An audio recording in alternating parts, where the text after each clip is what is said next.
బాగానే ఉంటాయి నియమాలు. అంటే ఈ మనిషి నిగ్రహం కోసమే కానీ విగ్రహం కోసం కాదు ఈ నియమాలు.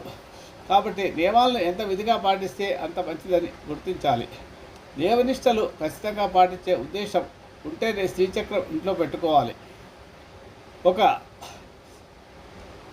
నిర్దిష్టమైన క్రమశిక్షణతో జీవితం గడిపే విధానం వ్యక్తికి ఉండాలి శ్రీచక్రాన్ని పూజించడానికి. ఎందుకంటే శ్రీచక్రం జగన్మాత రూపం. ఆ తల్లికి 4 రూపాలు. స్థూల రూపం అంటే మనం ఫోటోలలో చూపించే రూపం, సూక్ష్మ రూపం, సూక్ష్మతమ రూపం అని 4 విధాలుగా రూపాల్లో ఆ తల్లి ఉంటుంది. ఈ విషయాన్ని సౌందర్య లహరిలో చాలా వివరంగా వివరించారు.